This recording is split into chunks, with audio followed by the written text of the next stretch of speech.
Сәлеметсіздер ме, құрметті көрермендер. Бүгін біз НАՂЫЗ АТАЖұрт ұйымының офисінде Қабдолла Ескен ағаменен сұхбат өткізіп жатырмыз. Қабдолла Ескен аға Бесағаш ауылы Үштөбе ауданынан Алматы облысынан келіп отыр. Қабдолла Ескен ағаның екі мәселесі бар. Бірінші мәселесі ол жер мәселесі, Қытай Халық Республикасында қалып кеткен, және де өзінің мүгедектігі туралы пенсия алушы екен. Ол пенсиясында тоқтатып қойған. Қабдолла Ескен аға, өзіңізді таныстырып айта беріңіз. Оқи беріңіз. Иә. Мен Ескен Қабдолла. 2019 жылы тамызда Қазақстанға келдім.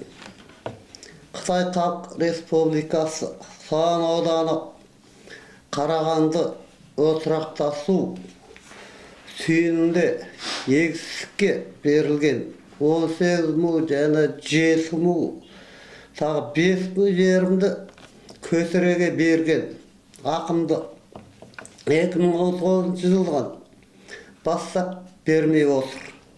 Жергілікті билік адамы маған заң бойынша рұқсатпен кесіп барасыз, сушылауға келмеді деп айып тағылмайды.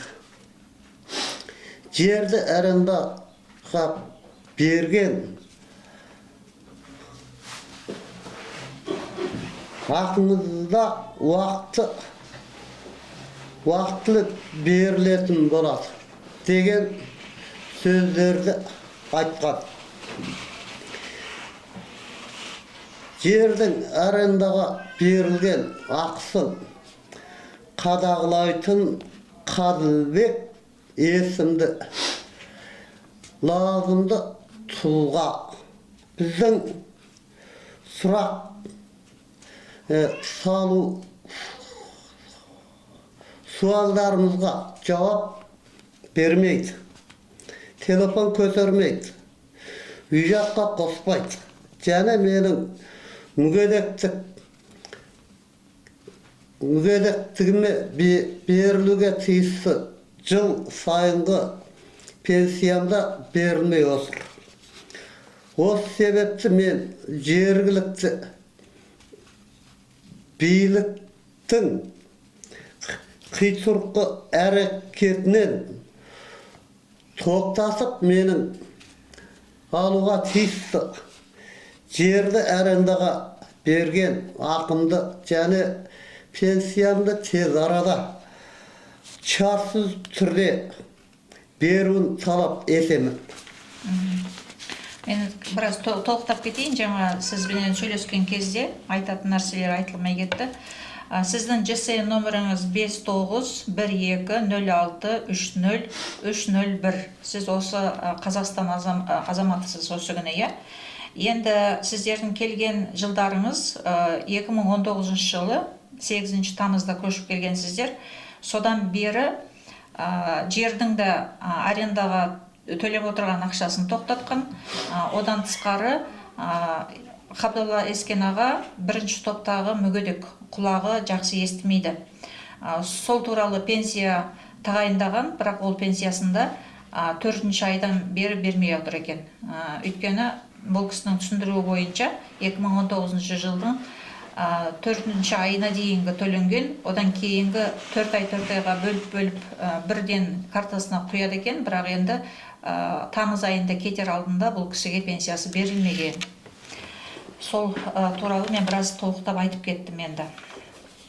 Және де жаңағы бұл кісіге уәде берген адамның аты Қадылбек, оның телефон номері Қытайдағы +8 61-77-959-06-28. Бұл кісілер сұрап және де не үшін берілмей жатыр деп звондаса көтермей қояды екен. Вичаттан жуып тастайды екен бұл кісілерді. Сөйтіп ешқандай ақпаратты бермей заңды белшесінен бұзып отыр. Енді мен осы ақпаратты ағылшын тілінде жеткіземін. Okay, so ladies and gentlemen, we are in the office of НАՂЫЗ Atajurt Human Rights Organization in Almaty City, and we are interviewing with Kabdulla Esken. He is a resident of Besagash village, Ushtabe district, Almaty region. His ITN 5912060000301. Kabdulla Esken moved to Kazakhstan in 2019 on August 8th from the village Karagandy, Sawan County, Tarbagatay region, Ilya Kazakh Autonomous Prefecture, Xinjiang, China. And the reason of filing a complaint is that Kabdulla Esken had an irrigated arable land in a different areas in the village of Karagandy. The first part is 18 mu of arable land and leased for 400 RMB per mu land. The second part is 7 mu of arable land leased for 600 RMB per mu, and the third part is 5 mu of arable land leased for 260 RMB per mu. The total area is 30 mu of arable land. The above-mentioned arable land was given in 2008 legally, but since 2019, the land fund hasn't paid to the landowner, referring to the fact of moving to Kazakhstan. But Kabdulla Esken was promised to be given the fund until the end of leasing by the head of the local authorities by the name Kadılbek. But after Kabdulla Esken's moving to Kazakhstan, he broke his promise and refused to pay the money for renting that land.